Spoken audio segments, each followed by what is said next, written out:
Well, hello, folks. I thought I'd just come on and say hello.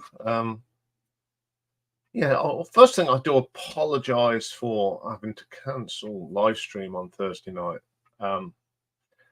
Just give you a brief outline. I've not been. Wasn't feeling well at all last week.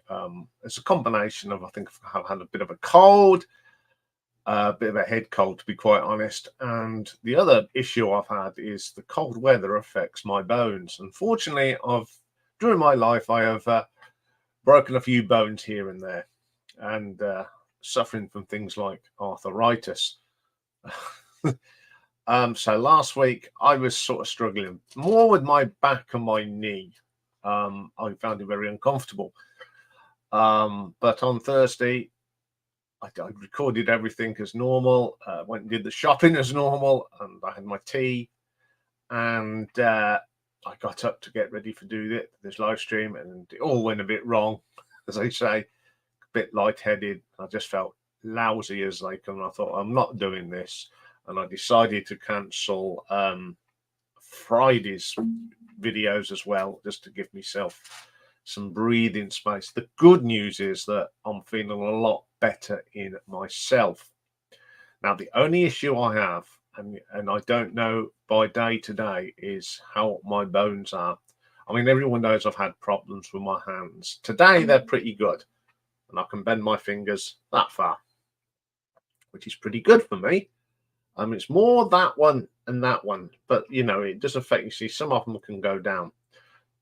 And my back. Now, when it's cold and damp, I really do suffer.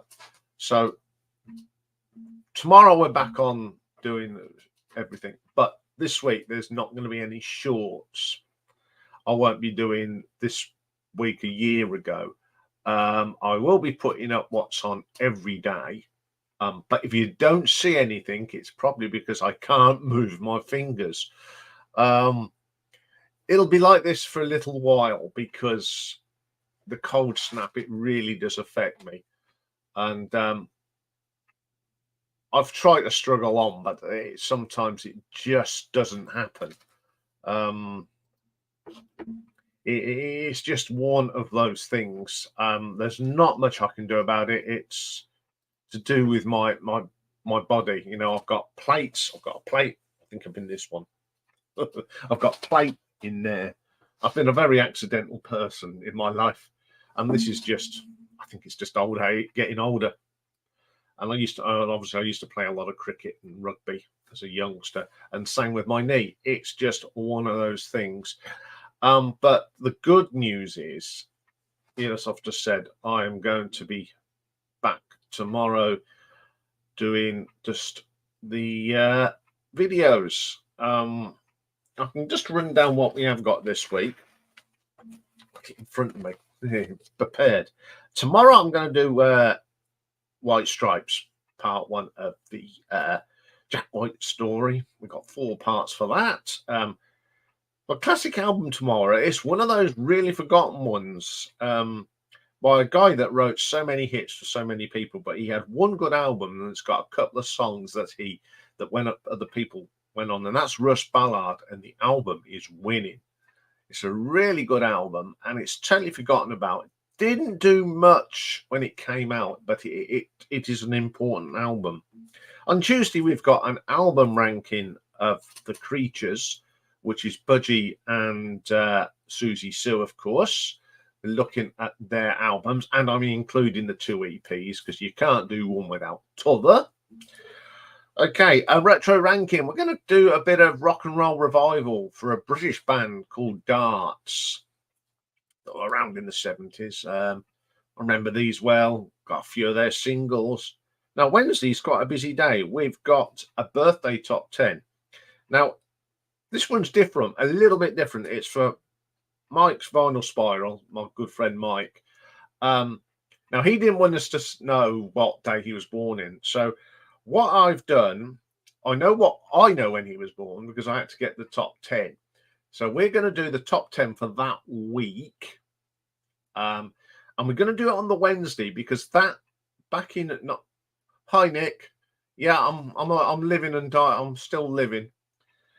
So yeah, we've done it on the day that the chart, the week the chart came in. It happened to be on this year. It's on a Wednesday, so that's that. Plus, we've got part 2 of the Beach Boys. So we're going from 14 to number 1. Yeah, I'm feeling much better, thank you, Richard. We are still on for next week, next Saturday. Basically, if you haven't been watching, my thing, I've had a cold, my body's falling apart. As we pointed out last week, we're getting older. Where was we? Thursday, we've got the last round of Battle Royale. We've got Talk, the Colour of Spring against Mike's Is This Desire. Pick and Mix next week is producer Roy Thomas Baker. We're going to do a bit of, on Friday, we're going to do a little bit of Tin Machine live. And the new album, it's a very, very sad one.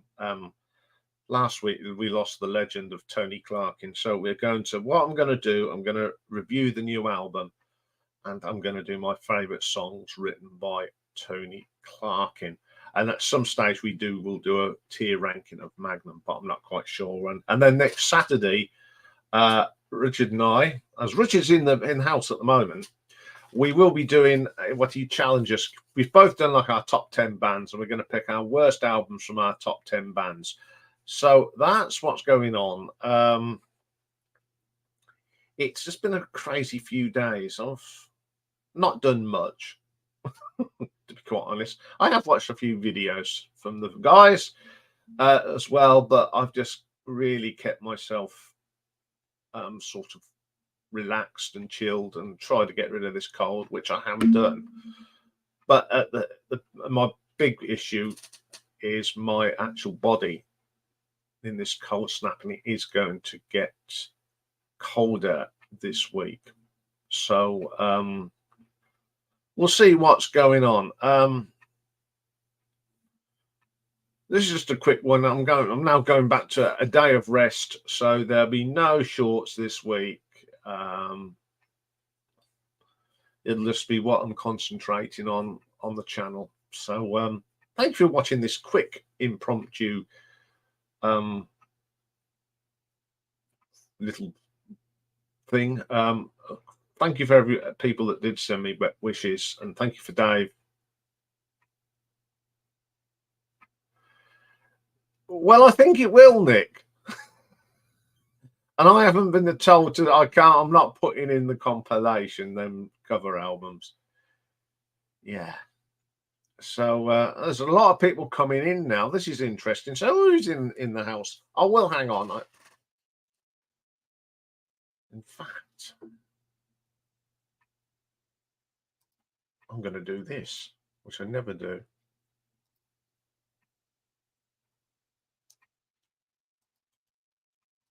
So those are the fun. If you two want to come up and have a little chat, I'm quite happy to. Yeah, I know the status quo is going to be in there. I have struggled with a couple of them because there's some of my bands that they didn't really put a bad album out. But yeah, I would just be glad when I can get these fingers manipulated a little bit more. They're not too bad today, actually. But the other day, it was like that, you know. So you just can't get moving. Yeah, so that's all I'm going to think. If no one wants to come up, I'm going back to doing Slobby Sunday.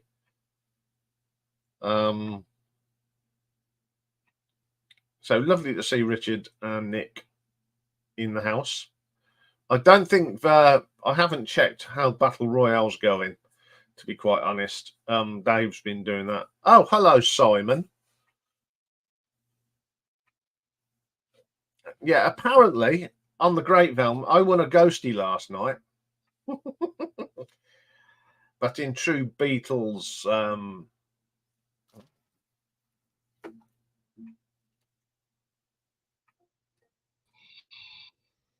hello.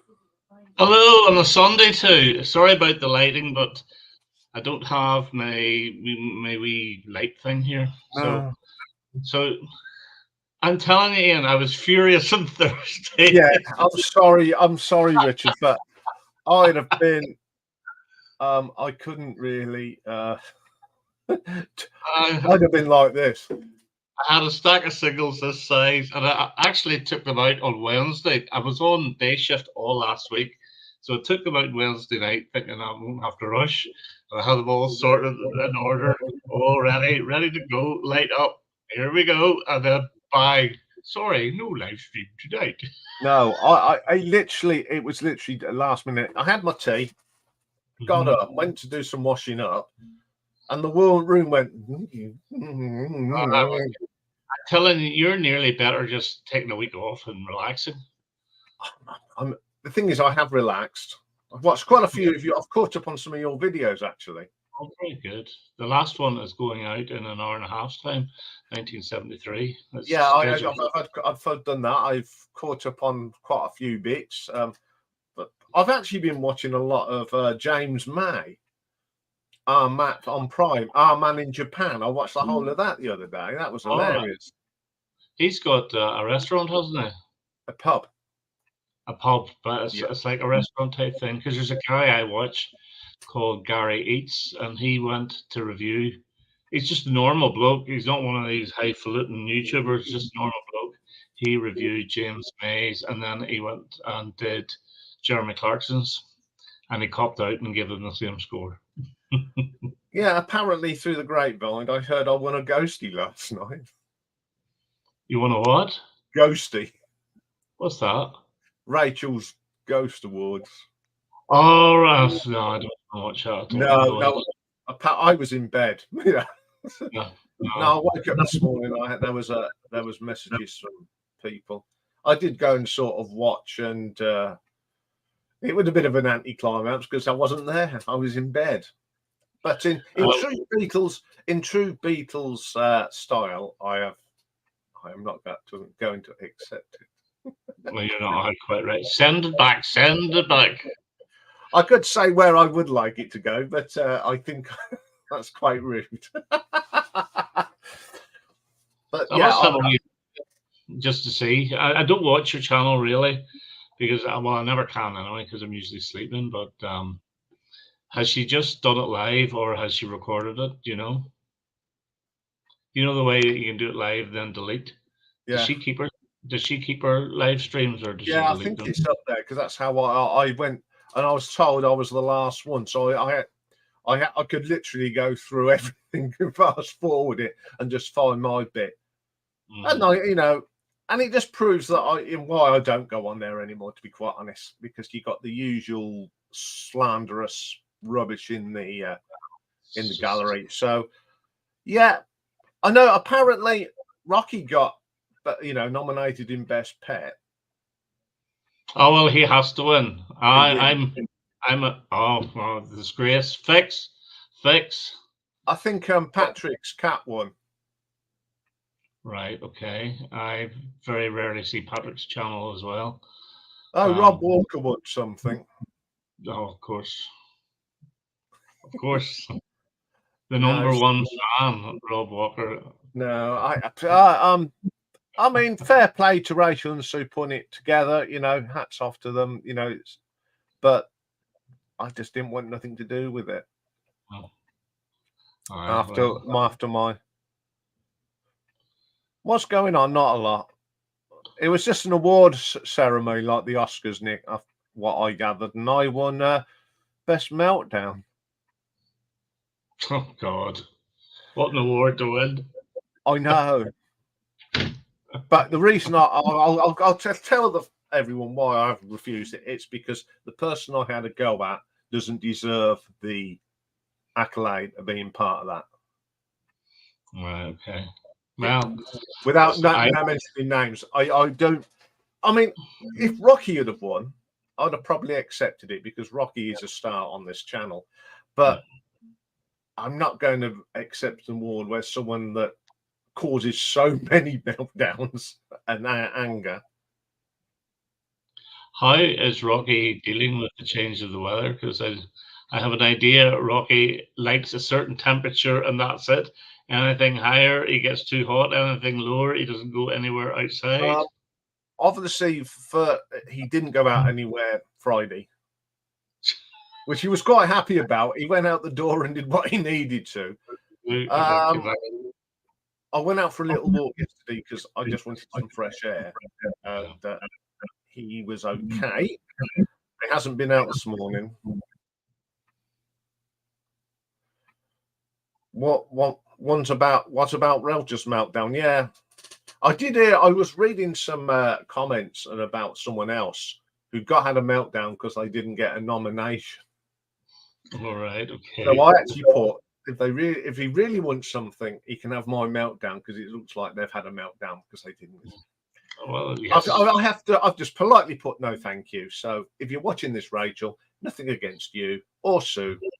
It's just what it was associated with. A wee question about next week, not next Saturday, but next Friday. You say you're doing a Tin Machine Live. Yeah. How many albums have you managed to get? They've only had the two. The official one, I know the other one as well. I have a bootleg of it. Yeah, it's that one that came out on record store date in 2019, I think. Was there one?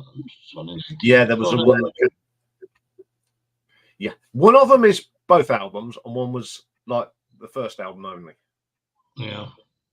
Seriously, I never bought that. Well, I've got the CD of the original. Oh, I've got that, but I haven't got the other one. And I'm also doing a bit of a tribute to Tony Clark in next week because obviously Tony Clark, who's that? That's another thing. Who? Tony Clarkin of Magnum. All right, sorry. Yeah, I wouldn't have known him. No, but he is Magnum, so this may be the last album. He writes everything. All right. Whenever you said Tony Clark, the first name that came to mind or band was the Hollies, and I thought, oh well, that's Alan Clark. And then I started thinking, is Alan Clark still alive? I think he is, isn't he? Or is he? For the Hollies? Yeah, but he's still alive. I know he was a few years ago, so because I saw him because he lives in this area, and he was in a garden centre. Oh, right, okay. Well, how cool is that to go and see a famous pop star picking up some? Yeah, he lives in a place called Hartwell, which is probably about 8 miles from me. Mm-hmm. So he is a local, and this was up at this one on the edge of Northampton. And I was up there, and there he was. Just let him get on to him. Yes, I do feel a lot better. Oakenshield, can't even read. Yeah, the light's coming back a little bit better. That's one thing I'm fed up of recording in the dark, even though it's not dark. You know. Yeah. I usually record stuff around about 9 o'clock in the morning, and I've had to put lights on. Although I've found that the actual weather here, it is actually getting lighter. It's starting to get brighter during the day. But I suppose the snow is on the way, and the snow is on the way up for Rocky. Well, I know it's coming your way because obviously I had a chat with Dave yesterday, and I know. He was saying it's thinking, and where we are in Northampton's in a valley. Yeah. And we may hopefully miss it out. Well, it's not.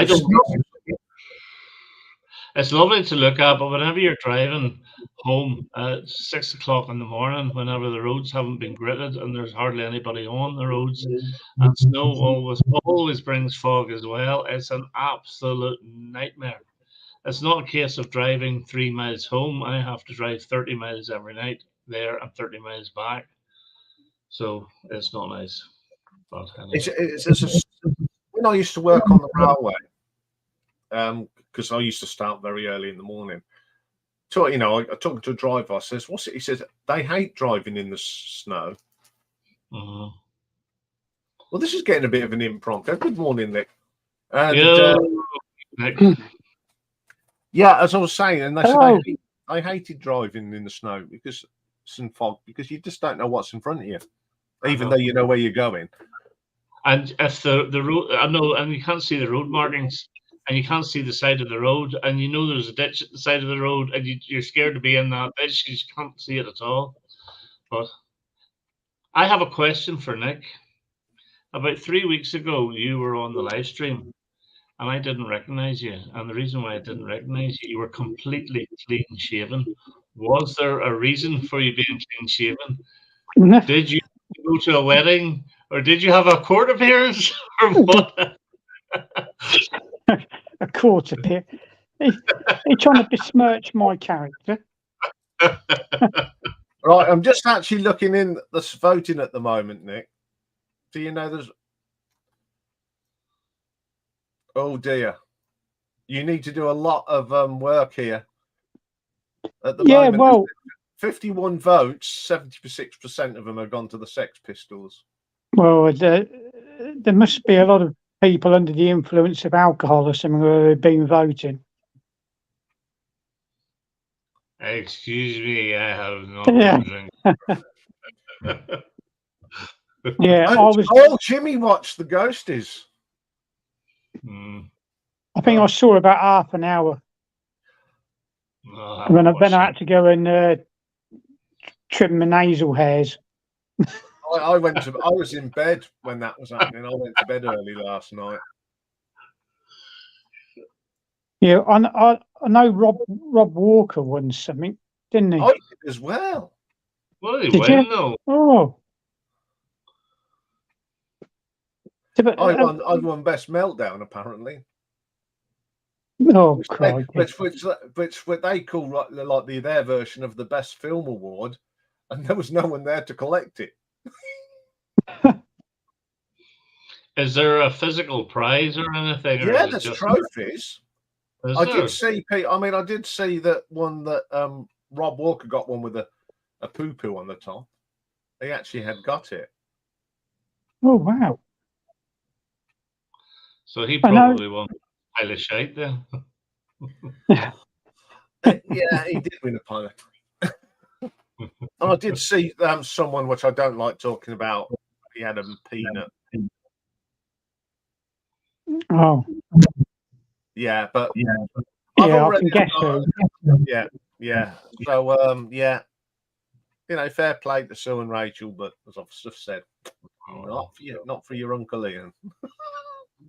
Yeah, there's another lady, Maria Wesley. She does BC Awards. Yes, I think that's the official. It's known as the official VC Awards, aren't they? Oh, I don't know. I don't know. Well, apparently on the news, going to Oakenshield, Rob got 2. Did he? Oh, yeah. Crikey. It's the most exciting thing to happen in Oldham for donkey's years. Yeah. Yeah, I think I got a nomination as well. Well, Rocky did for Best Pet. Oh, wow. How many awards were there? How many categories were there? Oh, there was loads. It was like the Oscars. It was 2 hours, and the whole thing went on for 2 hours and 26 minutes. Was there a red carpet? No, there was glitter. All right. Apparently, there was an after awards party as well. All right, you got a free pint of mild instead of champagne. Yeah. It was a very self-indulgent, probably a lot of fun if you're into that cliche, but as a viewer, it was just noisy and baffling. No, I was going to fight my corner on Thursday. I'd made a load of notes and everything. I still got them. Go for it. No, I can't stop too long anyway. I've got jobs to do. I'm going to Birmingham in a few hours. Me and the eldest lad are going to see Danny Baker. What, the master, the legendary? Yeah. Oh, cool. TV, radio, whatever. Does he do a show, like a one-man show or what? Or I presume so. Well, I bloody hope so. Unless it's Danny Baker, the plasterer. I know, but I've never known Danny Baker to do like a comedic type show. I've just always known him to be on television as a guest and so forth. Because basically he's a DJ. Actually, he was a record shop worker, I think he started off as. He had like a 3-part series a few years ago when he had guests in the studio talking about records. Yes, I remember. I watched that, and it was very, very good. Wasn't it? Yeah, I think it's still available on YouTube. Yeah, I've got a couple of videos of him doing own goals and gaffs that he done. That's it. Yeah, freak football. Yeah, and every time he used to wear, every time he did a cut, he was in a different football shirt. Yeah. His commentary was quite funny on there as well. Apparently, he can go on for about 3 hours. Good. It's like a Ken Dodd marathon. Yeah.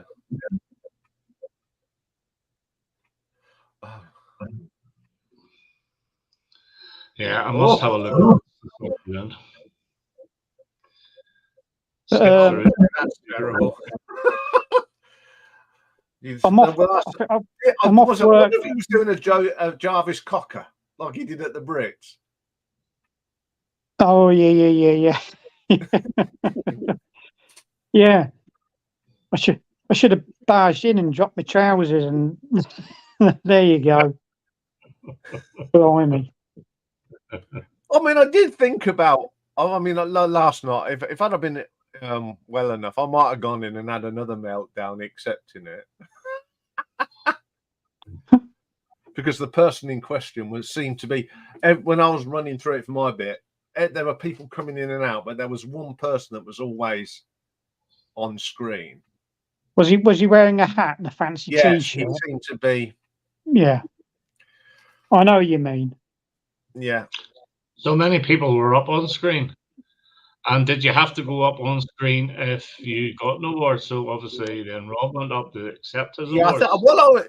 Because I haven't watched it, I just wanted to see my bit, see what actually went on. It seemed like people were coming in and out. I'll tell you the best bit of what I saw was the announcements. Yeah. Right. It was done by Stephen Schnee in the, like the wrestler, and Darren, Record Hound, who is a friend of our channel. He was introducing the people who are reading the thing, and them two were fantastic. They built it up with that sort of and all that sort of thing, and they got that off to a T. They were the stars of the show, to be quite honest. One thing I would say, Stephen Schnee he is a professional. His whole persona is very, very professional. The way he comes across, he's really, really good. Yeah, he was fantastic. I think he does a record show, a radio show, doesn't he? Something like that. I think he may have in the past. I don't know if he does now, but he's always been involved in the music business, and he's an excellent interviewer as well. Now, I have watched a few of his interviews, and I've watched a few other YouTubers that have interviewed the so-called stars, and they don't have it the way Schnee has it. I think he is really, really good, and his channel is starting to really move now. Like, he's got over the 2,000 subs. So fair play to the guy, because he deserves the help. He loves status quo. He does. He loves Bucks Fizz as well. Oh, yeah. Any time I used to go on the go. Does he like Bernard Manning? Oh, talking of Bernard Manning. How did I know when I watched your vinyl tag? So I have been watching a lot of the vinyl tags while I've been poorly, just to catch up on everything. And when it comes bands of Manchester, and I just knew that Bernard Manning would be in there, and I feeling like someone had bulldozed me. I sat there and I had a chuckle when that came up, because I thought that was absolutely brilliant. I've never ever played it, not even out of curiosity. That's what I was going to ask you. Have you actually played it yet? No, I didn't even buy it or order it. It just. It was a step. I bet it was a step for records. Yeah, no, I ordered some records off Discogs, and then instead of cardboard at either end of the records, there was these two crap things, Bernard Manning and the what's the Captain and Tennille? Oh God. Yeah. Well, the only good thing about that album is the picture with of them on the front with two bulldogs. And and I keep meaning to get rid of the bloody things, and I never do. But I've come up with an idea for that Bernard Manning one anyway. If I ever go to a record show or meet up with somebody, I'm going to take it with me, and I'm going to get a picture of that person holding it up to the camera, and I might even get them to autograph it. There you go. There we go. I've been congratulated. There we go. Or if you take it to the record show, you could trade it in, but they'll ask you for money to take it. Yeah, well, yeah, exactly. You'll remember this, Richard. Years ago, there was a crappy sort of album going around, wasn't there, that people would post off to each other and get it autographed, Yes. and then send it on to somebody else. Yeah.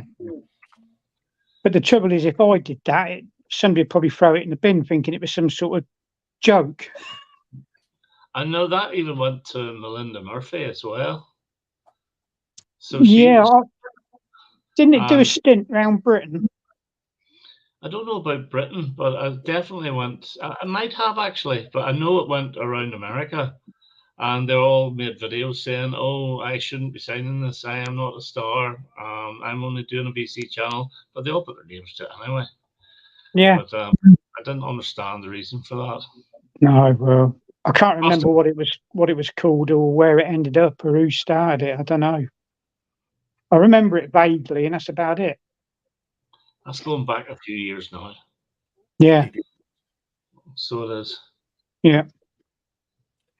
Well, so to be a minute update, loads. I don't know, Simon. I really don't know, mate. Have any of you had a go at any of the other 600 tags that are out there at the moment? There's a 80s tag. I think there's a jazz tag. There's a punk tag. There's a Beatles tag. I was tempted to do the Beatles one, but I don't have any Beatles bootlegs. But I should do a tag. What shall I do? Lionel Richie did his laundry tag, didn't he, last year? I think it was. He's actually very funny, you know. Yeah. Comments to my videos, and they're very short and to the point, and I like them. I really do like them. He just, whatever's in his head, he just writes down and hits return, and Bob's your uncle, though, but he's a good lad. Very funny. Yeah, I watched a good on YouTube last night on Sea of Tranquility, the UK connection. They did a thing called Turn That Shit Down. Basically, albums that parents and partners have told you, get that crap off. It was really funny. You know, what we can see, you know, when you remember when we were growing up, we would put these albums on, we thought they were the bee's knees, and you get that turn that crap off. Well, that's probably the same as now, because what we think of the younger generation's music is turn that crap off as well. Yeah, I think we're getting old. I know. Anyway, glam rock tag. There's one for you. A glam rock tag, yeah. British glam rock tag. Well, you know, last week, Richard, we put out some suggestions for our videos on Saturdays because we're getting old, as you keep reminding us. Had some really good ones in. Instrumental solos, summertime songs, guitar solos, acoustic songs, novelty hits. Well, I've done one of them. Top 10 Irish songs by Irish acts. I wouldn't be very good at that. You'd know more than me. What, on Irish acts? No. Well, I know the normal ones like Stiff Little Fingers, Undertones, Boomtown Rats, U2, whatever. But top 10 punk songs. Top 10 punk singles might be quite good. Yeah, I like the sound of this. Top 10 albums you wish you owned. That's not a bad one. No.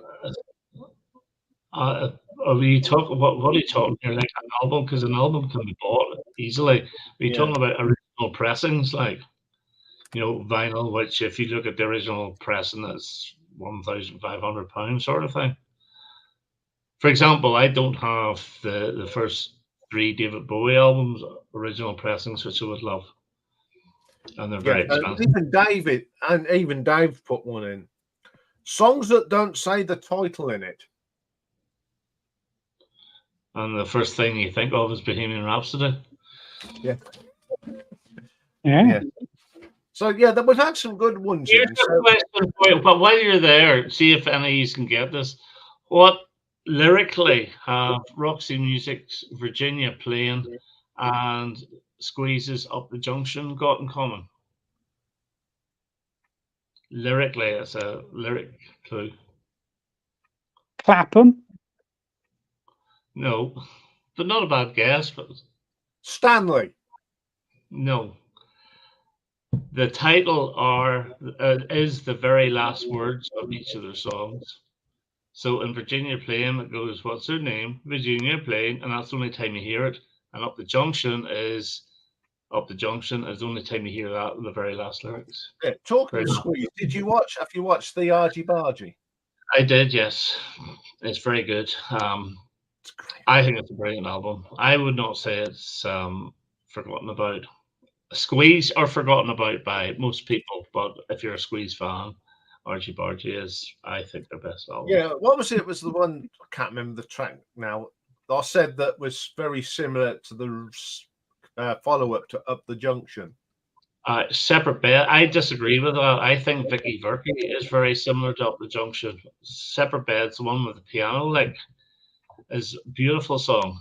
And the first time I ever heard that was on the B-side of Labeled with Love, where they did like a Squabs on 45, where they took snippets of Squeeze hit singles, and created like a Stars on 45 with a disco beat. And that's the first time I ever heard that. And it was from that B-side that I really started becoming a Squeeze fan, because I loved the bit with Another Nail in My Heart and Pulling Muscles from Michelle. Excuse me. And I went out and got Argy Bargy, and then I heard that Separate Beds bit as well. It's a fantastic album. I know Rob Walker doesn't, but that's even better because it means it really is a fantastic album. Yeah, I'm gonna do a full album ranking of Squeeze this year. I do, because there's not that many, but if you do, make sure you include Difford and Tilbrook, because basically it's an album they released in 1984. They broke up in 82, came back in 85. But in 84, Difford and Tilbrook were the main writers of Squeeze anyway. So it's in effect a Squeeze album with other people playing other instruments, but it should be included too. Yeah, and it's not going to be, it's one that I'm going to put in, and it's going to go in when I say. Have you done a Toy album ranking yet? No, that's coming in ladies, one of the Lady Days. But a full ranking, she's had a hell of a lot of records, and you will have at least 2 views. Definitely, myself and Nick will definitely be watching that one. Yes, we'll have to scrutinise you. Yes. I mean, I love Toya, as you know. I mean, I finally got my copy of Anthem, so I was so surprised that you didn't include her in your dinner party list of guests. I would have done, but yeah, she's a lot of fun, isn't she? She's very bubbly. Well, that's why I included her, and she's still cracking looking woman, even now. Yeah, she's absolutely. Beautiful, beautiful woman. On there, they're hilarious. Them two together.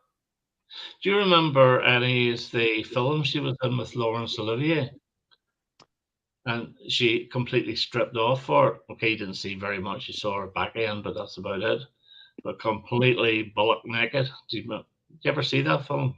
No, I know she was in a special, I think it was. I vaguely remember what you mean, but I've never seen it. I think it was around 1983 or 4 or something like that there. I had the poster of her years ago with one of her boobs out, all painted black or something like Yeah, that. I've seen that as well. That's the nearest I've seen. Well, apart from them vlogs or whatever you want to call them with a hubby, that's about the closest I've seen her in the buff. Another thing is, I honestly thought she was a natural redhead. I had no idea her natural hair is almost a dark brown black color. I had no idea until about 10 years ago. I thought she was a natural redhead Yeah, because even where she appeared in, was it Quadrophenia and the other one, Jubilee X, stupid. Yeah. she had really flaming. Well, I knew it was dyed, but I thought it was naturally red and then really dyed orange. So I was mega surprised. So she's just really good fun. Well, it was a multitude of colours, weren't it, over the years? You never knew what a proper colour was. Yeah, well, still. Anyway, Still a fine British artist that needs more recognition than she got.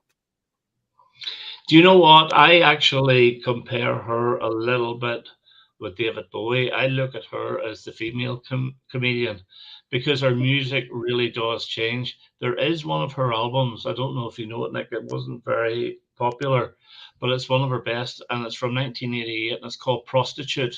Yeah, And I've got it. it is fantastic. It's so weird, and the opening track, she's laughing away. She's at the gynecologist of all things, right? And she's laughing away with the doctor.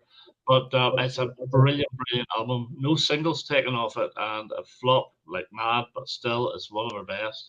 So she did change her musical styles quite a bit. Because even if you compare things like Anthem in '81 to the '83 album, you know, the one with Rebel Run on it, they're completely different. Love is the Law. Yes, that's the very one. Love is the Law. And the one after that, Minx, is very different as well. It's almost like a contemporary pop album, whereas Anthem and The Changeling, they still got that sort of gothic feel to them, but with a bit of a pop element. No, she's really, really good.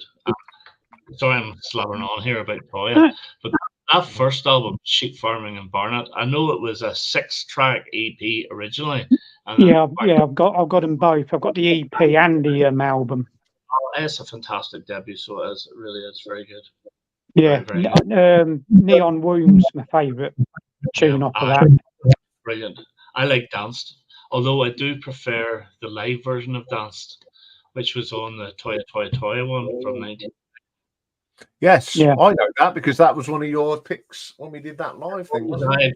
Brilliant live singles. It was magnificent. Really, really good.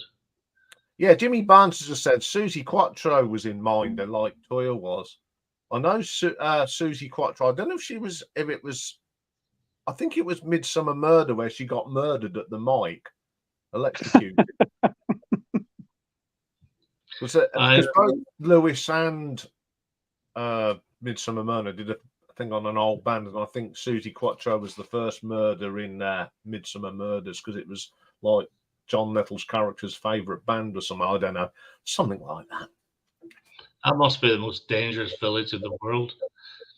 Yeah, yeah. What a dangerous living in Brookside.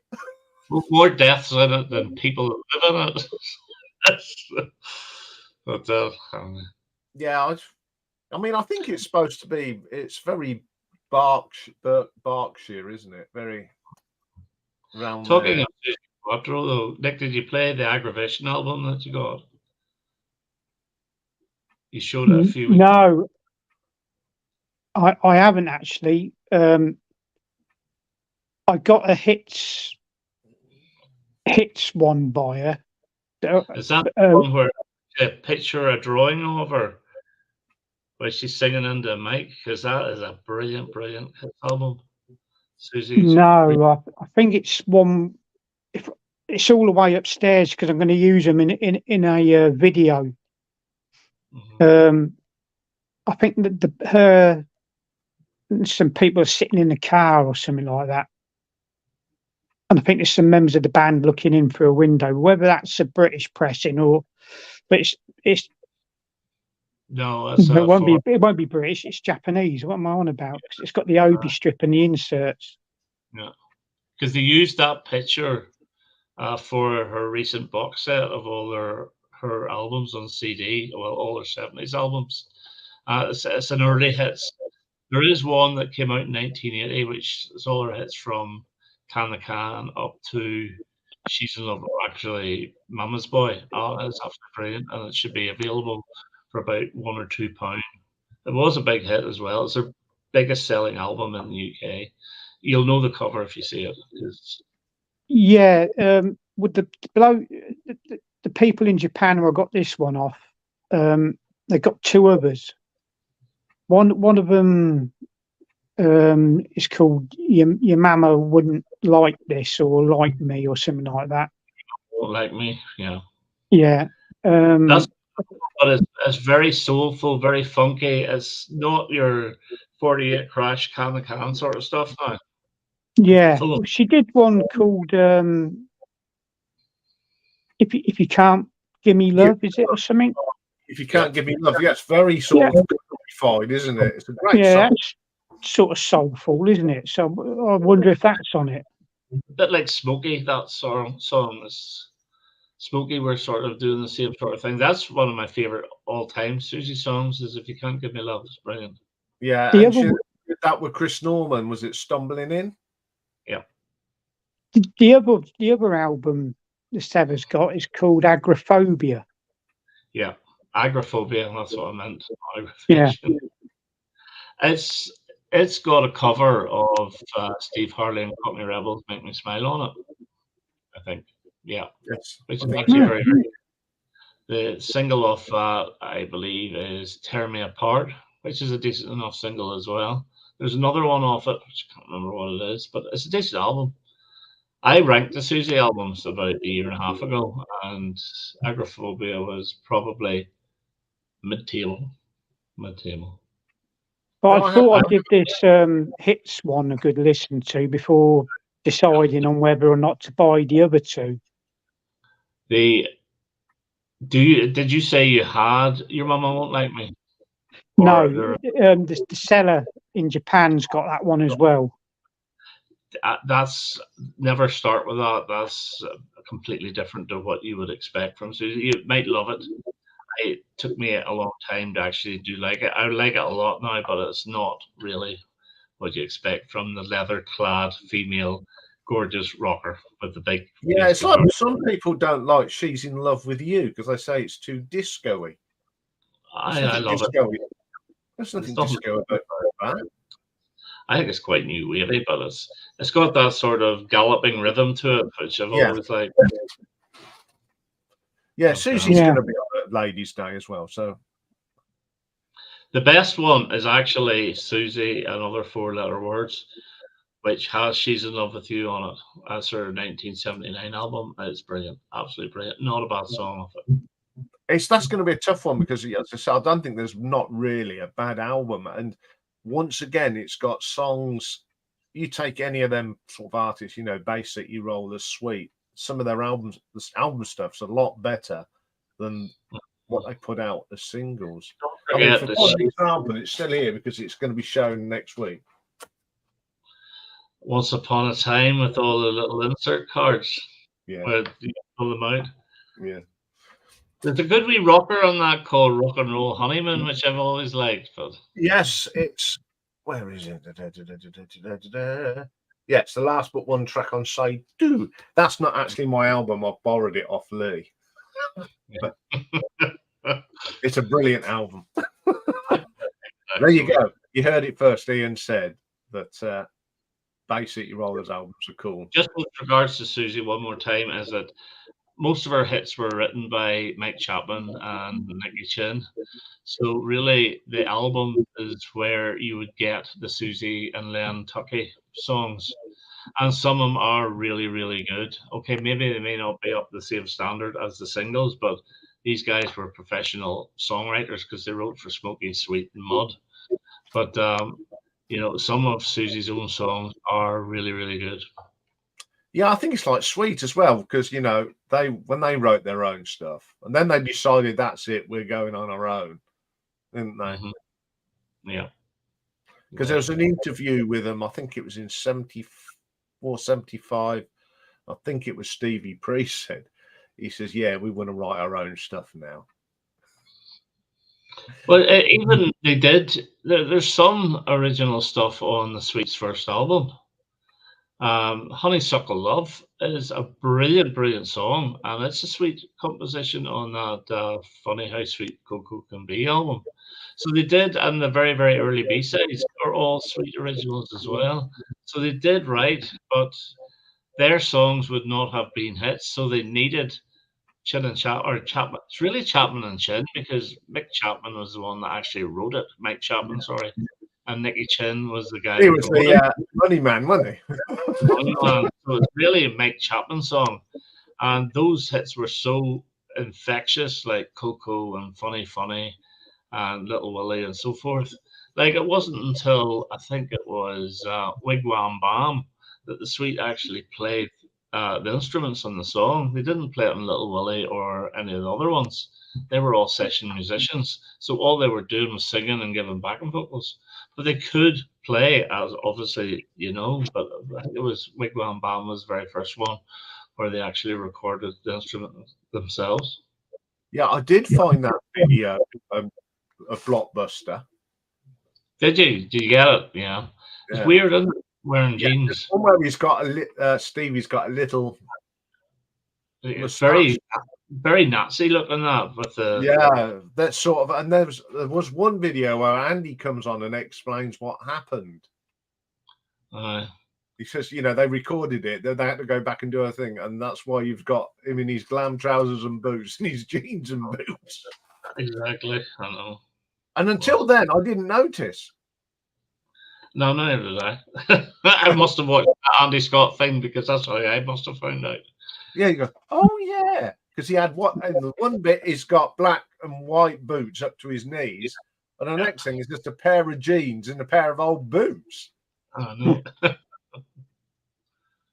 But a lot of people rated them better than Slade, didn't they? A lot of the hard rockers would, because of their albums, but to me, Slade were a better band, without a doubt. Better songwriters. Jim Lee is a genius musically, and Noddy Holder obviously is very good musically as well, but I think he was more the lyrics. But some of the songs he did the music for, but Jim Lee, up there with the best. Yeah, Slade will always be. I mean, I love the Sweet, but I love the Slade more. Yeah, me too. Without a doubt. More consistent as well. Yeah. But Sweet will veer a little bit more towards you, Iain, because they were a heavier band. Yeah. Like that, the one Give Us a Wink is heavy as hell, as is most of Strung Up, really heavy, which getting a wee bit too heavy for me. The heaviest that Slade got was Whatever Happened to Slade, and probably Till Death Do Us Part. They're still brilliant, absolutely brilliant.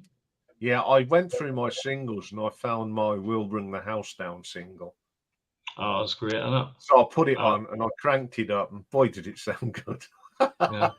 You want to listen to it on that live Slade album I got that was given away free with the newspapers and that years ago. That is brilliant. That's an absolute rocking tune. It's the drums at the start. Yeah. Absolutely. I've got a great version of that on. I don't know which of that little live box set that I got. It's Slade on stage, so it is. I think it's absolutely heavy, a lot heavier than the studio. And what makes it that the crowd really sound, and the responses to Noddy is brilliant. Do you know what? My brother had a ticket to see Slade in 1983 in Liverpool. And because there's something to do with the weather, he had to take an earlier flight home. And he missed it. He missed the concert. And it's the one concert he keeps saying that he wished he had seen, because his friend went and they said it was absolutely brilliant. And he did a little bit of T-Rex's Hot Love at that concert as well. Because I honestly think that Jim Lee was obsessed by T-Rex. I'll tell you why. One, he was delighted that Mama We're All Crazy Now kept Children of the Revolution off the top of the charts. Also, he played in '83 that little bit of Hot Love. And then in the 1990, the Radio Wall of Sound single mentions Telegram Sam. So, and he was the one that sang that single, not Noddy. Well, Noddy did the chorus, but Jim did the verses. And I think he always had a huge admiration for Mark Bolan and T-Rex because they were they were big rivals. But I think there was an admiration there. Yeah, big rivals, but a lot of time for each other. Bit like Quo and Slade, you know, their friendship goes back.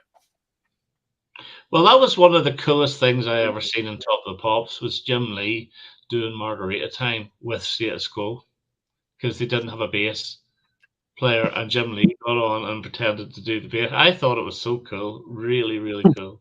Yeah, that's the one where Rick goes over the drum. I falls into the drums. It was all planned, actually. They wasn't drunk. The only people that knew about it was Rick Parfitt and Pete Kircher. Yeah. They planned that. He's the forgotten drummer of Quo, Pete Kircher, because he was only on 2 albums. Good drummer. He was in the original Mirrors. That's where he started his trade. I don't know the Mirrors, never heard of them. No, but he was. I mean, I saw that Quo with Pete, and Pete was a really solid drummer. He hit them hard. Yeah. And when you hear Just Take Me, which they did on that End of the Road tour, nailed it. I've heard others do it, the other drummers, and apart from John, Pete's the only one that managed to keep that in Just Take Me, that all the way round. Very consistent. Video thumbed up. Oh, God. Yeah, everyone misses Rick. I had him at my imaginary party just because it's Rick Parfitt. I went all pervy and had 4 girls. I know, yeah. But they're all nice ladies. We did notice. Why not? I just think Fish and Peter Gabriel, who are very, very similar. And then you just have Mike Oldfield sitting there just being Mike Oldfield. Very, very quiet, that man. Very quiet. Very quiet, sipping his wine, watching whatever. And then now and again putting a little bit in just to stir it up. But I think that would have... But I think Rick, Fish and Peter, there'd have been a bit of an ego trip. I did think about Richie Blackmore, but... He's difficult to work with, apparently. Yeah, he wouldn't have turned up, or it'd have been late. Or apparently, Richie Blackmore, when he recorded it, he just brings lots of wine. Oh God, I'll be pissed for 3 glasses. Yeah. Anyway, I didn't expect to have this to go for an hour, but it has. Yeah, we've been going on an hour. I have. So. Thank you, Nick and Richard, just for coming on and making this a little bit of an impromptu live stream. So, and thank you for everyone that turned up to watch. I will keep this up. Why not? Okay, so thank you very much, and I will see you all next week. Yeah. Cheers, Nick. Cheerio. Bye.